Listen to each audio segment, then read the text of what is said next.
오늘 말씀 제목이 바울과 복음에 담난 브리스가의 만남으로 오늘 목사님께서 강단 말씀을 주셨죠. 우리 교회의 정체성, 우리 교회가 지금 여기 있는 목적은 많은 성도들을 모으기 위함이 아니에요. 막 부흥해서 교회가 커지고 그게 목적이 아니라 진짜 주님 오시는 날까지 이 복음 전할 제자를 찾는 교회가 우리 교회의 정체성이에요. 그래서 우리 교회는 많은 사람들을 끌어들이기 위한 그런 것들을 하지 않아요. 오직 예수 그리스도를 얘기하고 이 예수 그리스도를 얘기했을 때 반응하는 사람을 가지고 우리는 그 사람 가지고 이 지역 전도할 거예요. 왜냐하면 재밌는 프로그램을 하고 교회에 많이 끌어들이려고 하는 교회들은 많아요. 근데 진짜 복음 전하는 교회가 없기 때문에 우리는 그런 똑같은 교회가 또 있을 필요는 없잖아요. 근데 우리가 지금 동산교회가 있는 목적은 복음 전하기 위함이에요. 그래서 우린 다른 사람의 어떤 하는 행동들을 보면서 우리 낙심할 필요도 없고 숫자 필요 없어요. 진짜 중요한 것은 이 복음 전할 전도 제자를 하나님께서는 찾으시고 그 제자를 찾는 일을 하는 교회가 동산교회인 거예요. 이 정체성을 분명히 알면 내가 지금 여기 이 동산교회에 있다라는 의미가 어떤 의미인지 알 수 있을 거예요. 2018년도 원단 메시지 두 가지 키워드가 있죠. 치유와 서밋입니다. 분명히 다 여러분들이 원단 메시지 들었을 거라고 확신하고 2018년도 동산교회 원단 메시지는 오직 여호와를 낭망하는 자는 새 힘을 얻는다 그랬어요.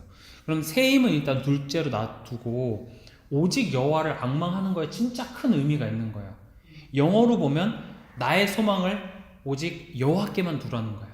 다른 것에 우리는 소망을 두고 살아가는데 우리는 오직 여호와께 집중하고 여호와의 내 모든 소망과 내 앞으로의 미래를 뒀을 때 하나님께서는 새 힘을 주시겠다라는 거예요. 그 새 힘은 뭐 굳이 독수리나 뭐 여러 가지 비유를 했지만 다른 것을 하기 위한 힘이 아니라 하나님의 소원을 이루기 위한 힘을 주시겠다라는 거예요. 하나님께 소망을 둔 자를 통해서 하나님께서는 하나님의 일을 이뤄가세요. 그 하나님의 일을 이뤄가는 그 흐름 안에 있는 자는 아무도 막을 수가 없어요. 세상이 알지 못하는 크고 비밀한 일은 하나님 계획 안에 있는 거예요. 그 하나님 계획은 태초부터 지금까지 변하시지 않는 이 구원의 일을 이루기 위함이에요. 그래서 한 번도 변하시지 않으셨어요. 그러면은 우리가 새 힘을 얻어서 세상 일을 하기 위함이 아니에요. 새 힘을 얻어서 내가 내 삶을 잘 살기 위한 것이 아니라 우리는 오직 여호와를 앙망해야 돼요. 그때 인간은 참 행복이 있는 거예요. 세상은 뭐라고 가르치죠?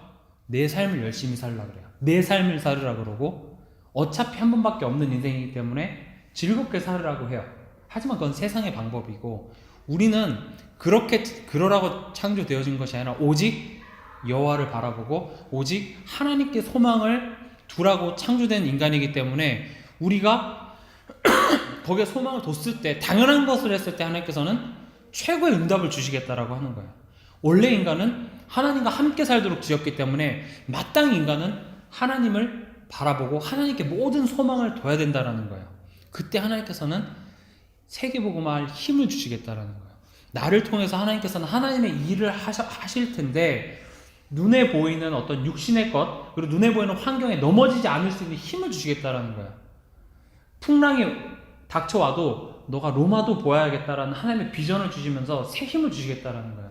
지금 당장 내 환경이 어렵고 내 능력이 좀 무능해 보일지라도 하나님께서는 내가 너를 이끌어 줄 테니까 일어나라는 거예요. 새 힘을 얻으라는 거예요. 언제? 오직 여호와를 앙망하고 나의 모든 소망과 희망을 하나님께 두는 그 순간 하나님께서는 나에게 새 힘을 주시겠다라는 거예요.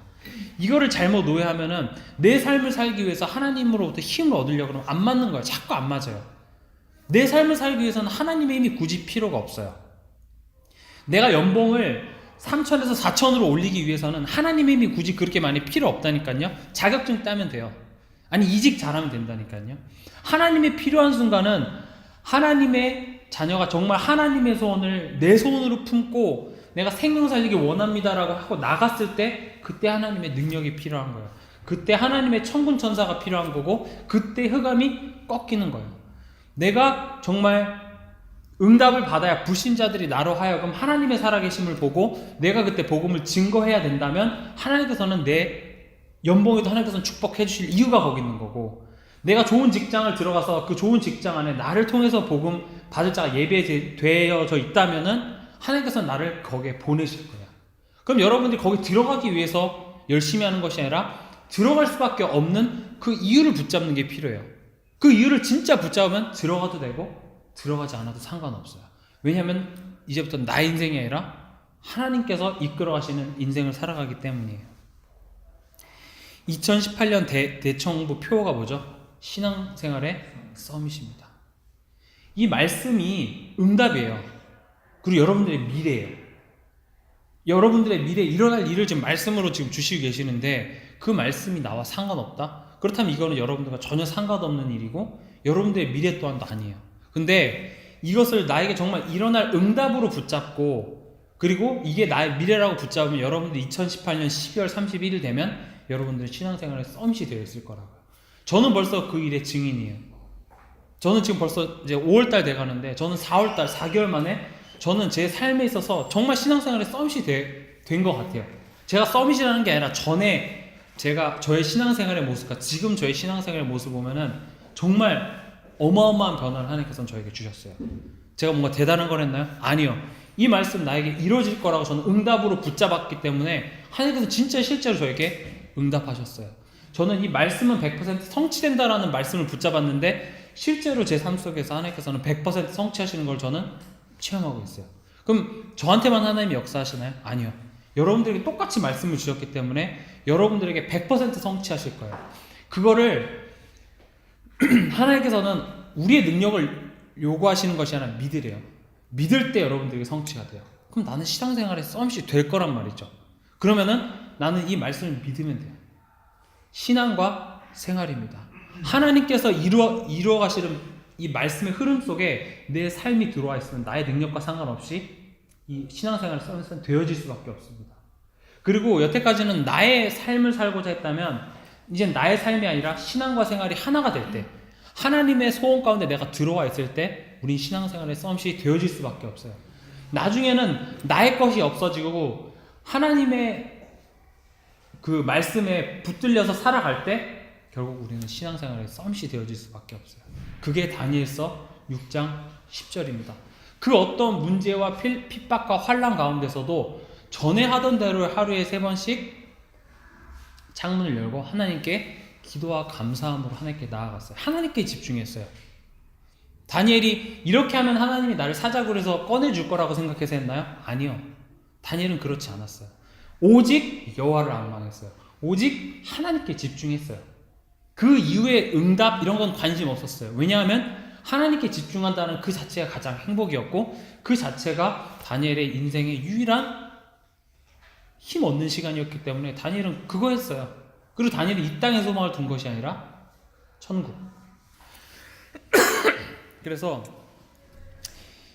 이 흐름을 좀 잘 보셔야 돼요. 그리고 4월에는 키워드가 뭐죠? 만남이에요. 그럼 이 만남을 통해서 하나님께서 나에게 응답을 주실 거다. 이걸 내가 붙잡으면 이번 4월 달에 나의 모든 만남 가운데 이 말씀을 계속 생각하면은 내가 생각하고 목사님 말했기 때문에 될 것이다. 이건 안 이루어져요. 근데 하나님의 말씀이기 때문에 이루어진다는 거예요. 사람의 말은 맞을 수도 있고 틀릴 수도 있어요. 상황에 따라서 이 말이 맞을 수도 있고 틀릴 수도 있어요. 사람은 믿어도 되지만 또 믿어서도 안 돼요. 근데 결국 시간이 지나가서 유일하게 성취되어지는 것은 하나님의 말씀이기 때문에 조금 말씀이 딱딱하고 조금 말씀이 어렵고 조금 말씀이 나랑 안 맞더라도 말씀을 붙잡아야 돼요. 왜냐면 말씀이 성취되기 때문에 우린 그러면 우리의 신앙의 기준을 말씀으로 맞춰야 된다는 거죠. 지금 제자 메시지를 계속 해오고 있는데 첫 번째 마가복음 3장 13절 15절이었는데 뭐냐면 하나님께서 나를 원하셔서 부르셨어요. 하나님께서 하나님의 일을 하시기 위해서 항상 하나님의 어떤 그 흐름이 있었는데 뭐였죠? 한 사람을 부르시고 그 사람에게 말씀을 주고 그 말씀을 붙잡는 자를 통해서 하나님께서는 이루셨다라는 거예요. 그러면은 하나님께서는 나를 원하셔서 부르셨다. 이게 제자 메시지 1번이에요. 두 번째는 우리의 신앙의 기준은 성경이라는 거예요. 다른 것에 있는 것이 아니라 우리의 기준은 성경입니다. 사람의 말도 아니고 사람들이 세우는 교리도 아니고 우리의 기준은 성경입니다. 이 성경에 내 모든 기준을 맞췄을 때 이 기준은 태초부터 지금까지 변함이 없기 때문에 우린 절대 흔들릴 이유가 없어요. 우리의 중심을 성경으로 잡는 순간 이 사람들이 이런 말 저런 말 해도 흔들릴 필요가 없어요. 어떤 사람들은 사람들에게부터 받는 칭찬이 내 기준이 됐으면 사람들이 칭찬 안 해주면 나는 더 이상 할 이유가 없는 거예요. 근데 우리의 기준은 성경이기 때문에 핍박이 와도 우리는 흔들리지 않을 수 있어요. 우리의 기준은 성경입니다. 세 번째는 나의 정체성이에요. 나의 정체성은 빛을 비추는 자예요. 이미 완벽하신 그 빛 대신 그리스도께서 나와 함께 계시기 때문에 우린 그 빛을 바라기만 하면 돼요. 그 빛이 비춰지는 그곳에 치유의 역사가 일어나고 그 빛이 비춰지는 곳에 나의 상처가 치유가 되고 그 빛이 비춰지는 곳에 생명이 일어난다는 거예요. 창세기 1장 2절 흑암과 혼돈과 공허는 말씀이 아직 선포되기 전 상태예요. 말씀이 아직 3절에 보면 하나님께서 말씀으로 빛이 있으라 하셨거든요. 그럼 지금 이 세상에는 말씀이 없는 상태예요. 불신자들에게는 말씀이 없잖아요. 말씀이 없는 상태에 하나님의 말씀이 선포되어질 때 그곳에 빛이 비춰지는 거예요. 우리 삶에도 마찬가지예요. 우리 삶 속에 말씀이 없으면은 그곳은 흑암과 혼돈과 공허일 수밖에 없어요. 근데 그곳에 하나님의 말씀이 선포되어지는 그 순간 빛이 비치는 거예요. 그럼 그 빛은 이 태양의 빛과 달라서 바울에게 비쳤던 그 빛이에요. 그 성경 원문을 찾아보면 그 태초에 하나님께서 빛이 있으라 하셨을 때 그 빛과 바울에게 비쳤던 그 빛은 같은 단어예요. 헬라어로. 제가 헬라어를 몰라서 설명 못 드리겠지만 같은 단어예요. 근데 그 빛은 또 태양의 빛과는 또 다른 단어예요. 그 말은 무슨 말이죠? 말씀이에요. 말씀이 비쳤을 때 생명이 살아나는 거예요. 우리는 대부분 내가 아는 그리스도의 지식을 말하려고 하는데 그 지식은 사람을 살릴 수 없어요. 그리스도를 이 믿는 믿음, 이 말씀이 선포되어질 때 그 말씀이 이 사람을 살리는 거예요. 그래서 어린 렘넌트들도 알아듣든 못 알아듣든 간에 어쨌든 간에 예배 자리에 오고 말씀이 선포되어지는 자리에 오라는 것이 무슨 말이냐면 내가 이해할 건 아니했던 간에 이 말씀을 듣는 순간 그 말씀이 그 사람을 치유하는 거예요. 지금 이 시간에 이걸 100% 못 알아들어도 상관없어요. 이 말씀이 하나님의 말씀이고 이 말씀이 나를 바꿀 거라는 이 믿음 하나만 있으면 하나님께서는 나의 인생을 바꿔나가신다라는 거예요. 그러면 네 번째입니다. 흐름을 아는 자예요. 하나님께서는 성경에 한 번도 빠짐없이 하나님께서 계획을 하시고 하나님께서 뭔가 의지와 의도를 가지시고 한 사람을 부르셨거나 한 민족을 부르셨거나 몇 사람을 부르셔서 그 사람에게 말씀을 주세요. 그럼 그 사람이 그 말씀을 딱 붙잡았을 때 하나님께서는 그들을 통해서 하나님의 일을 100% 성취해 나가세요. 그거는 성경에서만 끝나는 것이 아니라 지금 우리가 사는 이 시대에도 마찬가지예요. 하나님께서는 세계복음하시길 원하세요. 하나님께서는 구원받지 못한 자가 구원받기를 원하시는 것을 간절히 희망하고 계시고 하나님께서는 노아 시대 때 하나님을 떠난 그런 사람들을 보고 한탄하셨다 그랬어요. 하나님의 한과 하나님의 계획이 생명 살리는 데 있기 때문에 그 계획은 지금도 변함이 없다라는 거예요. 그럼 그걸 하기 위해서 여러분들을 지금 부르셨어요. 나를 부르셨어요. 왜 나를 부르셨죠? 왜 부르셨을 것 같아요? 아무 이유 없어요. 그래서 우린 감사할 이유가 여기 있는 거예요. 내가 뭐라고 하나님이 나를 부르셨지? 구원해 주신 것만 해도 감사한데 하나님께서 하나님의 일을 나를 통해서 이루고자 하시는구나. 이게 깨달아지는 순간 이건 어마어마한 축복이고 감사할 이유야. 왜 그러냐? 하나님의 축복 안에 들어와 있기 때문에 하나님의 일을 나를 통해서 이루고자 하시기 때문에 나를 도와주는 자는 누굴 도와주는 거죠? 하나님을 도와주는 거예요. 나를 막는 자는 하나님의 일을 막는 자이기 때문에 하나님은 나를 축복하는 자에게는 축복하실 수밖에 없고 나를 저주하는 자에게는 하나님께서는 그 사람을 저주하실 수밖에 없어요. 이게 어마어마한 거라는 거예요. 우리가 100번 양보해도 우리는 결국 나중에 가면 승리의 자리에 와 있을 수밖에 없는 그 이유가 뭐냐면 하나님 자녀이기 때문인가요? 아니요. 난 렘넌트이기 때문인가요? 아니라니까요. 하나님의 언약 안에 들어와 있기 때문에 되어질 수밖에 없는 거예요. 렘넌트라는 말 오해하지 말으셔야 되는 것 중에 하나가 어리기 때문에 렘넌트가 아니에요. 렘넌트 집회에 와 있기 때문에 렘넌트가 아니라 이 언약 안에 와 있기 때문이에요. 하나님께서 나를 선택하셨고 나를 통해서 이 일을 이루고자 하시기 때문에 그 사람이 렘넌트라는 거죠. 다른 사람들은 응답에 눈에 보이는 열매에 다 흔들리고 넘어지지만 우리는 이 하나님의 이루어질 수밖에 없는 언약 안에 있기 때문에 우린 남은 자예요. 흔들리지 않아요. 그렇기 때문에 렘넌트예요. 그렇기 때문에 희망이 있고 소망이 있어요. 왜냐하면 하나님께서 이뤄가실 거기 때문에, 하나님께서 하시고자 하는 이 흐름 안에 와 있기 때문에 우리의 능력과 상관없어요. 넘어져도 괜찮아요. 쓰러져도 괜찮아요. 왜냐? 하나님께서 하실 세계복음은 누구 일이죠? 내 일인가요? 하나님 일이에요. 하나님께서 하시고자 하는 그 일에 내가 들어온 것도 아니에요. 하나님께서 나를 선택해서 하게 하신 거예요. 그럼 우리가 한 건 아무것도 없는 거예요. 우리가 할 수 있는 거는 감사밖에 없는 거예요. 내가 뭐라고 하나님께서 나를 이 어마어마한 축복 가운데 나를 부르셨나. 우리 그냥 평범한 교회 가도 되잖아요. 왜 굳이 이렇게 악착스럽게 예수님을 믿어야 되고 그냥 대충 하나님 믿고 그냥 내 삶 살아도 되는데 왜 훈련도 많고 막 뭐 복잡하게 이렇게 해야 되나 이렇게 생각할 수도 있는데, 여러분들은 정말 이 복음의 가치를 알고 이 자리에 와 있잖아요. 이것은 여러분들의 선택이 아니라 하나님께서 원하셔서 부르시게 한 거고, 하나님께서 여러분들을 깨닫게 하셔서 지금 이 자리에 와 계신 거예요. 이것만 깨달아도 우리는 감사해야 될 제목이 충분히 있습니다. 그럼 오늘은 5번째, 흐름을 바꾸는 자예요. 흐름. 하나님의 흐름을 알았고 이제 그럼 그 흐름을 가지고 흐름을 바꿔야 되겠죠. 첫 번째는 뭐냐면 나의 흐름을 바꿔야 됩니다. 나의 흐름.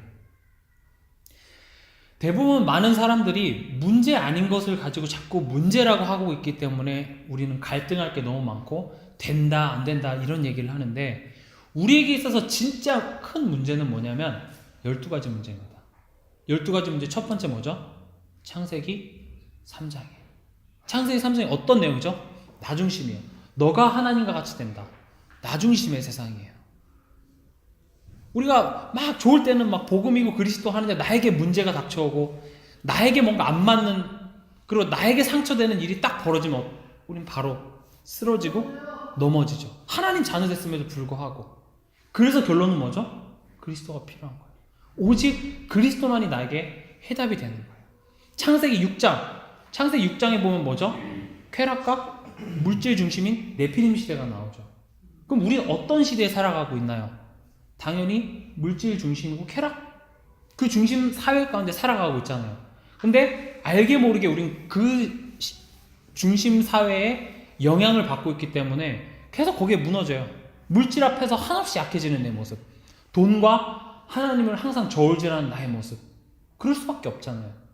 그래서 답은 그리스도밖에 없는 거예요.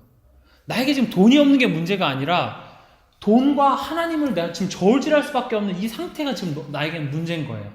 우린 그렇게 살아가면 안 되는 존재인데, 창세기 11장, 세상 사람들은 성공을 향해서 달려가고 있어요. 근데 그 성공이 성경은 뭐라고 얘기하죠? 가짜 성공이라는 거예요.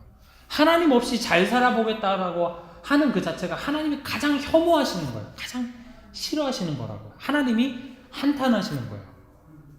우리는 이미 최고의 성공을 얻었음에도 불구하고 그 가짜 성공을 또 쫓아가고 있잖아요. 이게 문제인 거예요. 이거에 해답되신 분이 누구죠? 예수 그리스도예요. 우리의 힘으로 할 수 없어요. 예수 그리스도예요. 오직 예수 그리스도예요. 그리고 또 어떤 문제가 있죠? 사도행전 13장 6절에 보면 바예수라는 거짓 선지자가 나옵니다. 이 거짓 선지자가 이 총독 바울로스, 그 영어로 하면 파울로스예요. 그러니까 이름이 같이 바울 나오는데 그 파울로스인데, 아무튼 그 서교의 총독으로 하여금 못 믿게 만들어요. 그럼 지금 거짓 선지자라 그랬는데, 선지자라는 게 뭐죠? 앞으로 일어날 일들을 말을 해주는 거예요. 그럼 우리 삶으로 다시 돌아와 볼게요. 우리 삶 속에서 많은 성공한 사람들 책, 자기계발서 보면 뭘 말해주고 있어요? 거짓된 것을 자꾸 말해줘서 우리로 하여금 말씀을 믿지 못하게 하고 있어요. 열심히 하면 된다고 얘기하고 있어요. 최선을 다하면 거기에 행복이 있다고 얘기하고 있어요. 너가 가장 귀하다고 얘기하고 있어요. 아니요. 우리는 하나님 앞에 가장 보잘것없는 인간이고 하나님 없이는 살 수 없고 하나님 만나지 못하면 거기엔 성공이 없고 하나님 없으면 행복이 없는 거예요. 근데 세상은 거짓된 것을 자꾸 말해줘서 그렇게 말해주면 상관없는데 결국 못 믿게 만들어요. 예수 그리스도가 필요 없게 만드는 그게 사단의 전략이라는 거예요. 우리는 거기에 계속 노출되어 있잖아요. 책을 읽으면 뭐라고 얘기하죠? 최선을 다하라. 열심히 해라. 너무나도 좋은 말이에요. 낙심하지 마. 포기하지 마. 그래서 결론은 뭐죠? 너가 할 수 있어. 너의 힘으로 할 수 있어. 그것도 나쁜 말이 아닐 수도 있어요. 결론은 뭐죠? 하나님 없이 잘 살 수 있어. 결국 예수 그리스도 없이도 잘 살 수 있는 나의 인생관을 만들어주잖아요. 이게 바로 거짓 선지자입니다. 저는 그게 나빴다라는 것이 아니라 하나님 없이 살 수 있을 거라고 하는 자체가 잘못됐다라는 거예요. 사도행전 16장입니다. 16장에 보면 귀신 들린 여종이 나오고 그 귀신 들린 여종을 통해서 사람들은 수익을 얻었어요. 이게 지금 우리 사는 세상의 경제 모습이에요. 수많은 연예인들 어떻게 해요? 우울증과 불면증에 시달려서 자살할 수밖에 없는데 그런 사람들을 앞세워서 뒤에서 돈 버는 사람들이 있죠. 이번에 뭐 대한항공 사건이라든지 여러 가지 보면 다 귀신 들렸고 답이 없어서 죽어가는 그런 사람들이 뭐라고 있어요? 그걸 가지고 돈을 벌고 있어요. 근데 지금 많은 랩런트들이 공부하고 열심히 엘리트가 돼서 결국 누구 밑으로 들어가요? 그 사람들 밑으로 들어가서 그 사람들의 일을 해주기 위해서 열심히 살아가고 있어요. 그럼 너무 슬픈 거예요. 인턴십이란답시고 결국 엘리트가 돼야 된답시고 다 걷다 갖다 바치고 있어요. 제가 진짜 하나님께서 말씀하시는 랩런트 운동과 부모들이 말하는 랩런트 운동이 어느 순간부터 달라지기 시작했어요. 부모들이 말하는 랩런트 운동 그 깊숙한 속에 들어가면 내 자식의 성공이에요. 내 자식이 좀 좋은 학교 갔으면 좋겠고 내 자식이 좀 더 편안한 삶을 누렸으면 하는 지극히 당연한 부모들의 마음이 결국 랩런트 운동이 돼버렸어요. 너무나도 슬픈 거예요. 하나님의 랩런트 운동은 전도자예요. 정말 이 시대에 복음 없어 죽어가는 이 시대에 복음 말할 전도자가 없어서 이 시대는 망해가고 있어요. 성공한 사람 너무나도 많아요. 엘리트들 너무나도 많아요. 그렇게 해서 키워놨더니 결국 한다는 게 뭐죠? 정신 문제 앓고 있고 그런 사람들 답도 못 주고 그냥 그 밑에 들어가서 그 사람들의 돈 버는 그 밑에 들어가고 있단 말이에요. 그러면 안 되잖아요. 우리가 똑같은 그런 랩런트 운동을 하면 안 되잖아요. 똑같이 세상 사람들을 위해서 우린 그 문제에 빠져 있으면 안 되잖아요. 그럼 지금 우리가 이 문제에 빠져나와야 되는데 우리 힘으로 할 수 있어요? 없어요. 오직 예수만이 답이 됩니다. 사도행전 19장에 보면은 데메드리오라고 하는 은장색이 나옵니다. 은장색이라는 말은 영어로 하면 silversmith예요.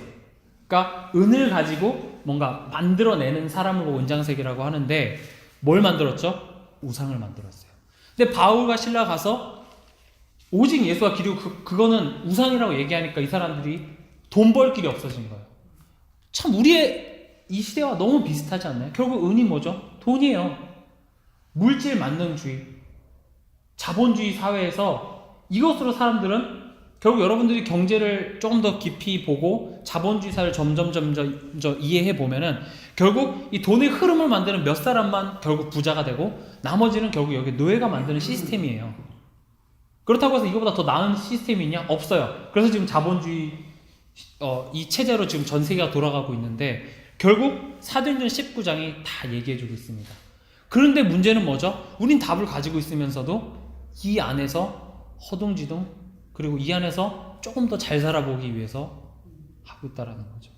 우리도 똑같이 불신자들이 은으로 우상 만들어서 파는 거기에서 얻어지는 수익에서 내가 조금 더 얻어볼까 이런 삶을 살아가고 있어요. 근데 우린 그런 삶을 살라고 하나님께서 부르신 게 아니라는 거죠. 근데 여기서 빠져나올 수 있어요? 너무 힘들어요. 우리 이 세상 속에 살아가고 있기 때문에. 근데 하나님께서 답을 주셨는데 그게 뭐죠? 예수 그리스도예요. 예수 그리스도만이 해답이에요. 19장에 예수 그리스도 이름이 선포되어졌을 때 하나님께서는 이 현장을 바꾸셨어요. 그럼 지금 제가 6가지를 얘기했죠. 또 다른 6가지는 뭐죠? 우리가 흔히 아는 불신자 6가지 상태예요. 이건 불신자만에 해당되는 것이 아니라 하나님 떠난 모든 인간이 갖고 있는 6가지 상태이기도 해요. 요한복음 8장 44절입니다. 너희 아비의 욕심, 사단의 소원은 뭐죠? 하나님 없이 잘 살고 내가 하나님과 같이 되는 거예요. 그럼 하나님 없이 살 수 있다라는 그 마음 자체가 내가 하나님과 같이 된단 말이에요. 이번 한 주간도 말씀 없이 나는 살아보겠다라고 하는 것 자체가, 말씀에 인도받지 않고 살겠다고 하는 것 자체가, 그럼 내 인도, 내 뜻대로 살아보겠다라는 건데, 그것 자체가 너희 아비의 욕심을 그대로 행하는 거예요. 다른 게 아니에요. 막 사단을 막 숭배하고 막 귀신 갖다 놓고, 이게 사단을 숭배하는 것 같지만 가장 고도 전략은 하나님 말씀 없이도 이번 주 내가 한번 잘 살아보겠다고 하는 것 자체가 아비의 욕심을 따라가고자 하는 거예요. 여기에 대한 우리는 해답을 갖고 있어야 될 거 아니에요. 두 번째는 뭐죠? 우상입니다. 우상 여러분 잘 알잖아요. 꼭 뭐 바위에 절하고 돌에 절하는 게 우상인가요? 아니요. 하나님의 소망을 둬야 될 인간이 하나님 말고 다른 것에 소망을 두고 다른 것에 의지하는 모든 것이 다 우상입니다. 그럼 우상은 하나님을 제외하고 모든 것이 다 우상이 될 수 있는 거예요. 근데 우리의 하루하루 삶은 어때요? 매일매일 우상 숭배하잖아요. 그럼 여기에 해답되신 분이 누구죠? 예수 그리스도예요. 우린 예수 그리스도 없이는 살아갈 수 없어요. 지금 나에게 돈이 없는 게 문제인가요? 아니에요. 돈이 문제라고 생각하는 나의 영적 상태가 문제인 거예요. 그럼 거기에 해답되신 분이 누구죠? 예수 그리스도예요. 세 번째는 마태복음 11장 28절에 수고하고 무거운 짐입니다. 그러면은 그리스도 안에 참 평안을 누리지 못한다라는 말은 반대로 뭐죠? 나는 지금 수고하고 무거운 짐을 지고 있다라는 거예요. 정신적으로 시달리고 있다라는 거예요. 여러분들 이번 한 주간 그리스도의 참 평안 가운데서 사셨습니까? 안 그러셨다면 여러분들은 이번 한 주간 수고하고 무거운 짐을 지고 사셨다라는 거예요. 이게 정신적으로 문제인 거죠. 하나님 없이 내가 이번 한 주간 잘 살아보겠다라고 하는 것 자체가 정신병이에요. 좀 강하게 제가 얘기했나요? 돌려서 제가 예를 들어서 얘기하면 여러분들 이해를 가실 거예요. 물고기가 물 없이 한번 잘 살아보겠다라고 하는 것 정신병이에요, 아니에요? 정신병이에요. 물고기가 나 물을 떠났는데 내가 물 없이 한번 잘 살아보겠다. 와, 매일매일 아침 일어나서 내가 물 없이 잘 살아보겠다. 정신병 걸린 물고기죠. 하나님과 함께 살아야 되고 하나님 바라봐야 될 인간이 하나님 없이 한번 내가 잘 살아보겠다라고 매번 결심할 때마다 우리는 정신병인 거예요. 제가 좀 강하게 얘기했을 수 있지만 사실이에요. 그러다가 사도행전 8장 4절에서 8절에 보면 육신, 우리는 영적인 존재로 하나님께서 창조했는데 우린 육신이 되어버렸어요. 육적인 존재, 육의 것에 우리는 항상 걱정하고 시달리면서 살아가죠. 이게 너무나도 큰 문제인 거예요. 이거 우리 힘으로 해결할 수 있나요? 못 해결합니다. 오직 예수 그리스도만이 답이에요. 다섯 번째로 누가복음 16장 19절에 31절에 보면 우리가 이 땅에 살면서 천국 배경을 누리지 못했다라는 말은 우리는 흑암 가운데서 한 주간 시달리다 왔다는 소리예요. 이 땅에 살면서 우리는 천국 배경을 마땅히 누려야 될 사람인데 그러지 못했다라는 거죠. 마지막 여섯 번째입니다. 마태복음 27장 25절에 보면 유태인들이 이 피값을 후손에게 돌리는 진짜 바보 같은 실수를 저지르죠. 우리가 이 12가지 문제, 이 나의 이 흐름 가운데 내가 계속 살아간다면은 나의 가치관을 자녀들이 답습해요. 나의 영적인 문제를 고스란히 자녀들이 보고 배워요. 이거 끊어야 되잖아요. 이게 계속 반복돼야 되나요? 아니에요. 끊어야 돼요. 우리는 왕 같은 제사장으로 빛비출 자로 불러주셨는데 나의 12가지의 이 흐름 속에 계속 내가 있기 때문에 자녀들이 그걸 그대로 보고 배운다면 너무나도 슬픈 일이잖아요.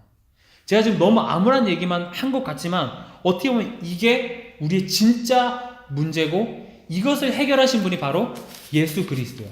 근데 너무 감사한 거는 이런 문제가 예수가 그리스도 되시고 내 인생의 모든 문제 해답이라는 걸 체험할 수 있는 기회가 된다는 거예요. 어떻게 보면 이 12가지가 여러분들이 오직 예수 될 수 있는 것을 확인할 수 있는 축복의 12가지 통로가 되어지는 거예요. 예를 들어보면 나 중심으로 살아왔는데 나 중심이 아니라 예수 그리스도 중심으로 바뀔 수 있는 길이에요. 물질 중심으로 살아왔는데 예수 그리스도 안에 지혜, 지식, 보화가 모든 것이 감춰져 있다는 걸 깨달을 수 있는 기회라고요. 이 12가지를 예수 그리스도의 관점으로 모든 것을 봤을 때는 우리에겐 모든 것이 다 축복일 수밖에 없어요. 그렇다면 나의 흐름을 바꾸는 첫 번째는 진짜 문제를 알고 그 문제에 해답 대신 예수 그리스도로 답을 내는 거예요. 다른 것이 문제가 아니에요. 예수 그리스도가 문제예요. 이 예수 그리스도가 답입니다. 이 예수 그리스도에서 답을 얻었을 때 그것에 진정한 치유가 일어나고 그것을 붙잡았을 때 나의 상처가 응답의 발판으로 되고 위기가 기회로 되는 그 비밀이 바로 예수 그리스도입니다. 그렇다면은 지금까지 나의 흐름은 나의 인생이었고 나의 계획이었어요. 근데 여기 앉아 계신 분들 중에서 지금 내가 이 상황에 있기를 계획하신 분 계세요?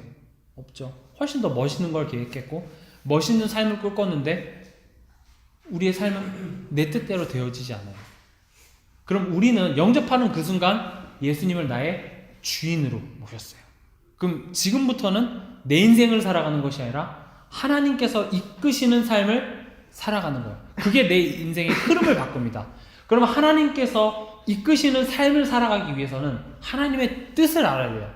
하나님의 계획을 알아야 돼요. 하나님의 계획을 알지 못하고는 우리가 하나님의 뜻대로 살아갈 수가 없다라는 거예요. 그래서 하나님의 뜻을 아는 것을 뭐라 그러냐면 천명이라고 합니다. 하나님께서 위에서부터 나를 향한 하나님의 계획을 아는 것을 보고 천명이라고 해요.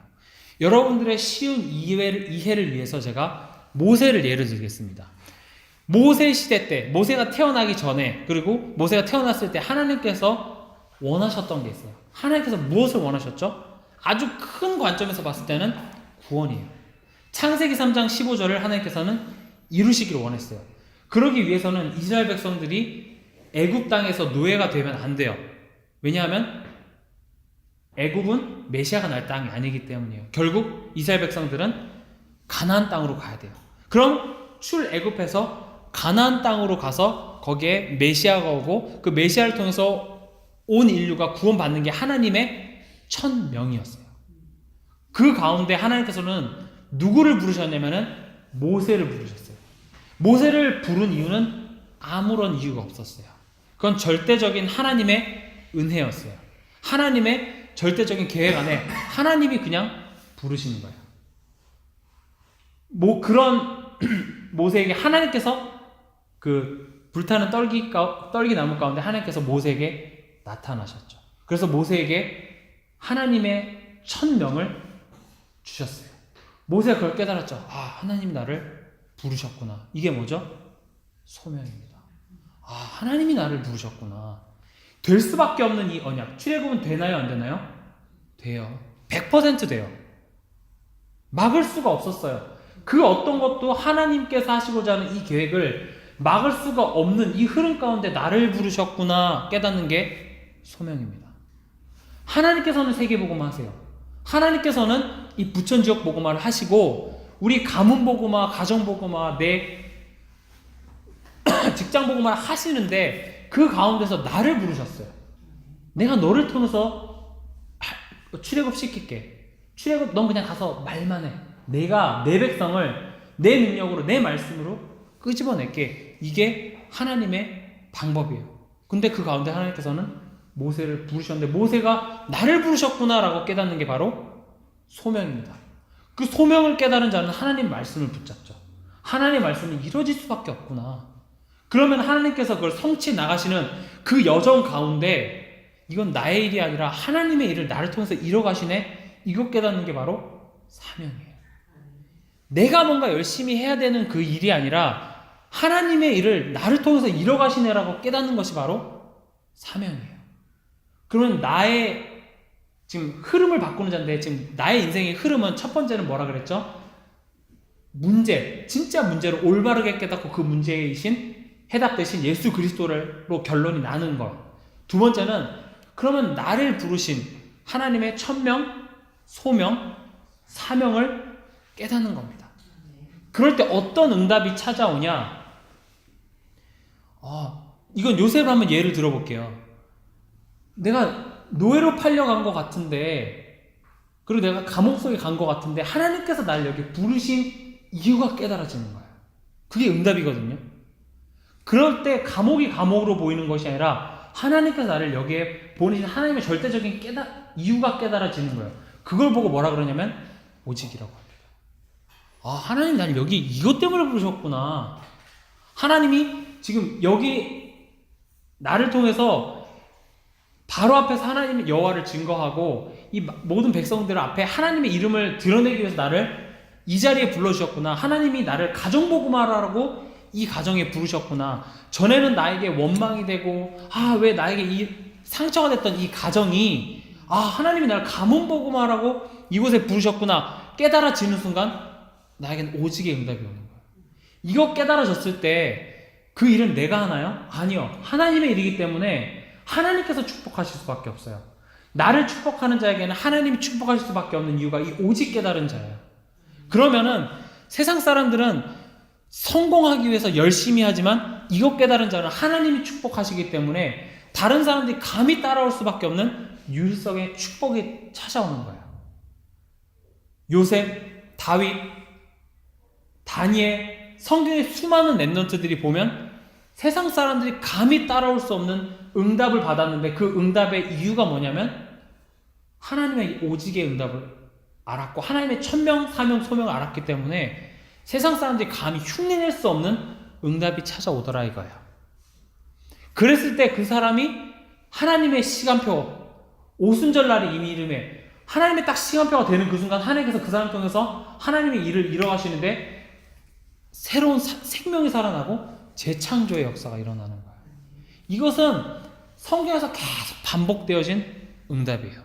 그럼 여러분들이 지금 21가지의 삶이라고 하는데 지금 이것만 여러분들이 알기만 해도 어마어마한 비밀이 있고 여기 안에서 여러분들이 낙심하지 말아야 될 이유, 문제 앞에 흔들리지 말아야 될 이유가 다 들어있어요. 이건 너무나도 중요한 내용이에요. 그럼 내 직장에서 나를 힘들게 해요? 내가 만약에 하나님의 이 천명, 사명, 소명을 못 깨달았으면 그 사람과 나는 싸워서 이겨야 돼요. 그게 세상에서 싸워서 이기는 방법이잖아요. 아니면 그 사람 내 편으로 만들든지. 근데 나는 하나님의 일을 하나님께서 이루는 자, 빛을 비추는 자이기 때문에 그 사람이 나를 힘들게 하는 것은 전도의 문이 보여주는 거예요. 하나님께서 왜 나에게 이렇게 하셨지? 왜냐하면 나를 축복하는 자는 하나님께서 축복하시고 나를 저주하는 자는 하나님께서 저주할 수밖에 없는 그 이유 안에 들어와 있는 자이기 때문에 우린 전도자인 거예요. 전도자가 지금 정표가 만약에 돈이 없으면은 돈이 없는 거예요. 돈이 너무 부족하고 돈이 필요한 건데 돈이 없는 건데 전도자가 돈이 없는 것은 나에게 돈이 필요 없기 때문에 나에게 주시지 않는 거예요. 가치관이 달라져요. 지금 나에게 이것을 주시지 않는 이유는 내가 만약에 전도자인데 이걸 주시지 않는다는 건 지금 나에게 그게 필요 없다라는 거예요. 그렇게 하면 이야기가 간단하잖아요. 류황수 목사님 같은 경우도 자기가 신학생 시절에 돈이 없더래요. 왜 이렇게 돈이 없지? 왜 이렇게 난 힘들지? 근데 지금 나에게 돈이 필요한 것이 아니라 현장 나가라고 하는 거구나.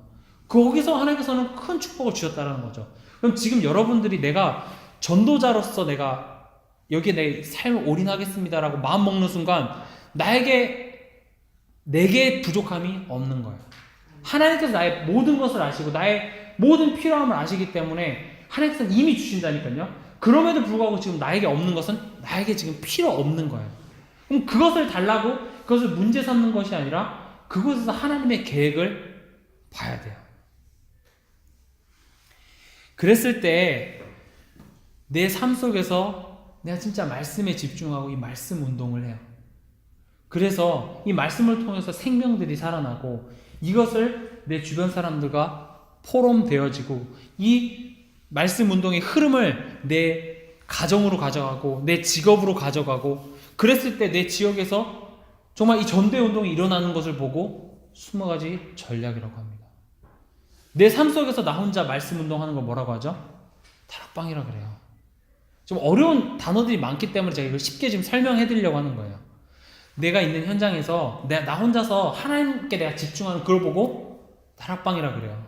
그럼 이걸 가지고 그리고 아까 1번 나 12가지 문제의 유일한 해답 대신 예수 그리스도를 내가 만나는 사람들에게 포럼하고 하는 것을 보고 뭐라 그러죠? 팀 사역이라고 그래요. 그리고 내가 이 흐름이 내 가정 속에서 이루어져서 내 가문 복음화가 되어지고 내 가정을 통하여서 생명이 자꾸 살아나. 이 말씀이 자꾸 벌어져요. 이걸 보고 미션홈이라고 그래요. 그리고 내가 일하는 일터, 학업, 여기에서 내가 이와 똑같은 일이 일어나고 이걸 보고 뭐라 그러죠? 전문교회라 그래요. 그리고 이 전도운동이 지역에서 이제 일어나는 거야. 내가 있는 그 지역에서. 그래서 이 지역에 흑암색이 결박되어지고 우상과 재앙이 막아지는 이 역사를 보고 지교라 그래요. 이게 남 얘기가 아니라 언젠간 받아야 될 이야기가 아니라 우리에게 주신 응답입니다. 여기까지가 우리가 받아야 될 응답이에요. 이게 하나님께서 나를 통해서 내 인생을 통해서 이뤄가실 응답의 청사진입니다. 그럼 이 방법은 뭐죠? 사도행전 1장 8절에 오직 성령입니다. 내 힘이 아니라 아까도 서두에서도 얘기했듯이 세계복음화는 하나님의 일이기 때문에 하나님께서 하십니다. 하나님께서 하시는 일 가운데 나를 선택하여 부르시고 말씀을 주셔서 말씀을 붙잡게 하셔서 하나님께서 이끌어 가시는 거기 때문에 처음도 끝도 다 하나님의 일이에요. 그래서 여러분들은 말씀에 집중해야 돼요. 여러분들 이번 주에 그 화요 집회 말씀 다 들으셨죠? 말씀 정리, 기도 정리, 전도 정리. 결국 우리가 집중해야 될 것은 하나님께서 주신 것밖에 없어요. 성부, 성자, 성령입니다. 성부 하나님 뭐죠? 말씀이에요. 성자, 모든 문제 해답 대신 예수 그리스도. 성령, 지금 나와 함께 계셔서 나를 통해서 하나님 나라의 일을 이루고자 하시는 그 성령님. 이 세 가지에 집중하고 정리하라는 말은 무슨 말이죠? 각인시키라는 말이에요. 정리가 돼서 어떠한 순간에도 나의 것이 튀어나오고 나의 상처가 튀어나오는 그 순간에도 나의 기준이 흔들리는 그 순간에도 정리가 돼서 흔들리지 않을 정도로 여기에 나는 청사진을 가지고 있어야 되고 정리가 돼야 된다는 거예요. 이 말씀이 내 삶으로 오는 것이 뭐죠? 기도예요. 그 삶 속에서 온 말씀이 성취되어지는 것을 보는 게 뭐예요? 전도입니다. 어려울 게 없어요. 그래서 뭐 나중에 이제 전도에 대해서도 우리가 정리하는 시간을 갖겠지만 전도를 할 때 여러분들이 꼭 주의해야 될 게 말씀으로 시작해서 말씀으로 끝나야 돼요. 우리 한번 전도해볼까? 가서 막 전도지 주고 오고 그거는 뭐 틀렸다고 옳다 틀렸다를 얘기하고자 하는 것이 아니라 우리는 성경적인 전도는 말씀으로 시작해서 말씀으로 끝나야 돼요. 전도를 5분 하더라도 우리는 1시간 이상 말씀 깊이 묵상하고 그 말씀에 힘입어서 나갔을 때 그 말씀이 성취되어지는 것을 봐야 돼요. 열매 있고 없고 상관없어요. 말씀에 붙잡고 그 말씀이 성취되어지는 보는 것이 정말 중요합니다. 오늘 본문 말씀은 브리스길라 아굴라입니다. 브리스길라 아굴라는 전도자였어요. 두말할 필요 없이 전도자였어요. 그래서 로마에서 추방이 당했는데 그게 문제가 되지 않았다니까요. 문제가 된 것이 아니라 뭘로 봤죠? 아, 전도의 문이구나. 성교의 문이구나. 얼마나 낙심됐겠어요. 로마, 지금 이 브리스길라 아굴라가 했던 생업이 뭐죠? 천막 만드는 거예요. 그럼 로마가 더 장사가 잘 되겠어요? 아니면 다른 지역에서 장사가 잘 되겠어요? 아무래도 수도 로마 더 장사가 잘 됐겠죠. 물가도 더 비쌌고. 그리고 로마는 그 당시 때 전쟁을 아주 많이 했기 때문에 될 수밖에 없는 장사를 했던 거죠. 근데 로마에서 추방당했어요. 그럼 우리에게는 문제를 본단 말이죠. 나 중심이었고 물질 중심이었고 성공 중심이었다면 이건 문제예요. 하지만 전도자였기 때문에 브리스길라 아굴라에게는 전혀 문제가 되지 않았어요. 하나님의 계획이 있구나. 그래서 어디로 갔죠? 고린도 지역으로 갔어요. 고린도 지역은 우상과 돈으로 가득했던 지역이기 때문에 어떻게 보면은 복음 전하는 데서 가장 사각지대일 수 있지만 또 가장 황금어장이 될 수 있었다라는 거예요. 문제 보는 눈이 달랐다는 거예요. 그럼 제가 여러분들에게 문제를 보지 말라라고 매번 외쳐봤자 힘들어요. 거기에 시작점은 뭐냐? 아, 나는 전도자구나. 이미 12가지 문제의 해답 대신 예수 그리스도를 가진 나는 인생의 해답을 가진 전도자구나. 그럼 그 해답은 나의 과거 문제, 현재 문제만 얘기하는 것이 아니라 나의 미래까지도 해답이 된다는 거예요. 그럼 우리가 달려가야 될 길을 하나님께서 제시하고 계시잖아요. 지금까지는 내 뜻대로 살아왔지만 이제는 하나님의 말씀에 이끌려가는 삶을 살게 될 것이고 땅까지 내 증인이 될 것이라고 분명히 말씀하고 있는데 우리는 내 삶을 살아가고 있잖아요. 거기서 문제가 오는 거거든요. 그러면 빨리 내 것을 내려놓는 게 필요해요. 왜 마가다락방 사람들한테 그런 큰 응답이 일어났고 왜 나에겐 큰 응답이 없냐? 차이는 여기에 있어요. 마가다락방 사람들은 우리처럼 그냥 교회 갈까 말까가 아니라 마가다락방에 갔다라는 그 자체가 벌써 순교예요. 그 당시 때 예수 그리스도 얘기하면 어떻게 됐죠? 처형. 예수파에 있는 사람이구나 이거 알려지면은 그 사회에서 살아남을 수가 없었어요. 그럼 마가다락방 안에 내가 가 있다는 그 자체만으로도 나의 것을 내려놓은 정도가 아니라 목숨을 걸은 거예요. 예수 그리스도 이 증인되는 일에 목숨을 걸었기 때문에 하나님께서는 그들을 통해서 역사하실 수밖에 없었어요. 그럼 여러분들이 해야 될 것은 특별한 걸 할 것이 아니라 내 것을 내려놓기만 하면 돼요. 생명 걸라는 말 안 할게요. 왜냐면 저도 생명 때때로 잘 못 걸어요. 근데 내 것만 조금 내려놔도 하나님께서는 어마어마한 크고 비밀한 일을 하시겠다라는 거예요. 그거를 우리는 평생을 두고 우리는 나의 것을 내려놓는 그 훈련 속에 우리는 들어가야 된다는. 더 감사한 거는 내 것을 나보고 내려놓는 것이 아니라 말씀에 집중할 때 그 말씀이 나의 것을 내려놓게 하고 오직 예수 그리스도만 드러나게 하는 거예요. 두 번째, 브리스길라 아굴라는 산업인이 아니라 전도자였습니다. 계속 같은 얘기를 하고 있는데요. 수익을 따라서 움직이는 게 브리스길라 아굴라가 아니었어요. 전도하기 위해서 하나님께서 이끌어 주시는 그 전도의 하나님 말씀의 흐름을 따라갔지 돈이 벌어지는 방향으로 간 것이 아닙니다. 근데 잘 보세요. 브리스길라 아굴라는 하나님의 입장에서 봤을 때 축복하실 수밖에 없는 그 가운데 왔기 때문에 축복하신 거예요. 이걸 잘못 깨달으면은 내가 이렇게 전도를 하면 하나님 이렇게 축복을 해주시겠구나. 그것도 어떻게 보면은 물론 그런 동기를 가지고서라도 내가 전도에 포커스를 한다? 그래도 하나님 축복하셔요. 하나님 그 정도로 전도에 관심을 갖고 전도에 소원하는 자를 축복하시길 원하세요. 그 정도로 하나님은 거기에 관심이 많아요. 근데 진짜 내가 이거와 상관없이 난 전도자의 삶을 살겠다. 전도자의 삶을 살다가 하나님께서 물질 주시면 난 그거 가지고 선교하겠다. 안 주셔도 나는 상관없이 선교하겠다. 이 중심이 되면 하나님께서는 진짜 시대적인 응답을 주실 수밖에 없어요. 유일성의 축복은 거기서 오는 거예요. 여기에 올인하면 돼요. 내가 무엇을 마실까, 무엇을 먹을까, 무엇을 입을까 걱정하는 존재로 지으신 것이 아니라 그의 나라와 그의 일을 구할 때 하나님께서는 이 모든 것을 다 더해주시겠다라는 약속을 주셨기 때문에 우리가 구해야 될 것은 오직 세계복음화입니다. 오직 전도고 오직 내 주변에 생명 없어서 죽어가는 그 사람들을 위해서 내가 하늘 품고 기도할 때 하나님께서는 내 생업 현장을 축복하시고 내 가정을 축복하시고 내 미래를 하나님께서 책임지신다라는 거예요. 그러면 돈의 포인트가 아니라 생명의 포인트가 있는 거예요. 아까도 말씀드렸다시피 전도자에게 돈이 없다라는 것은 내게 지금 돈이 필요한 것이 아니라 하나님께 더 집중할 시간표인 거예요. 나에게 부족함은 내가 지금 부족한 거지 하나님 봤을 때 내게 부족함이었고 예수 그리스도 안에서 모든 지혜와 지식, 보아 이 가치를 찾는 순간이라고요. 그럼 우리에게는 문제가 왔을 때 감사할 수 있어요.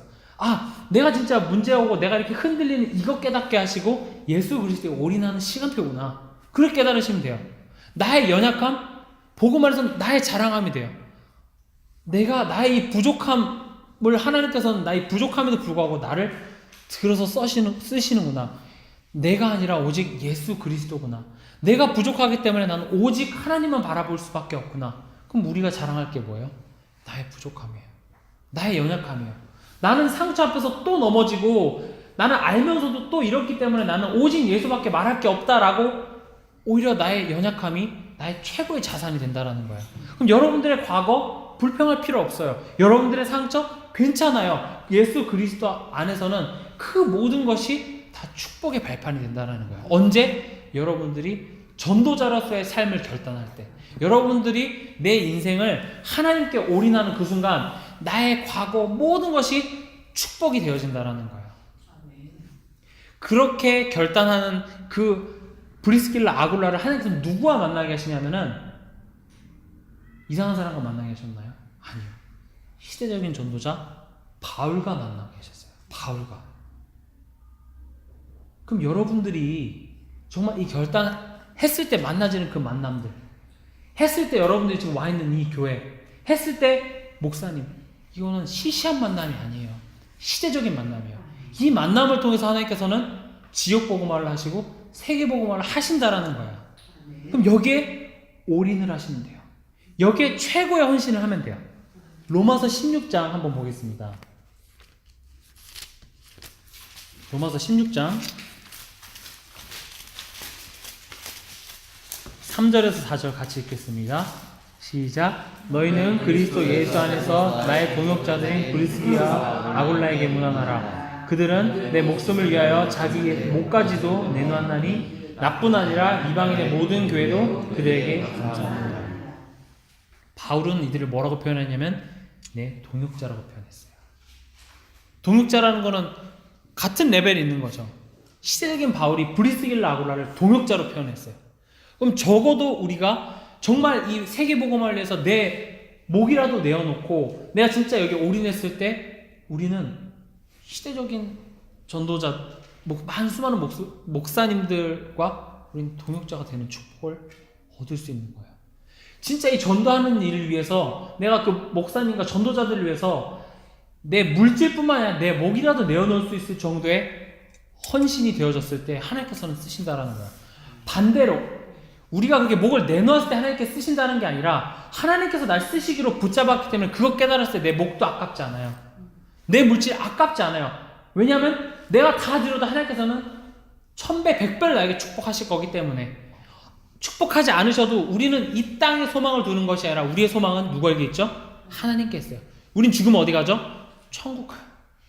근데 성경에 단 한 번도 내 목숨을 내놓고 이 복음 전하는 전도자를 위해서 100% 헌신했을 때 하나님께서는 그거를 외면하신 적이 단 한 번도 없어요.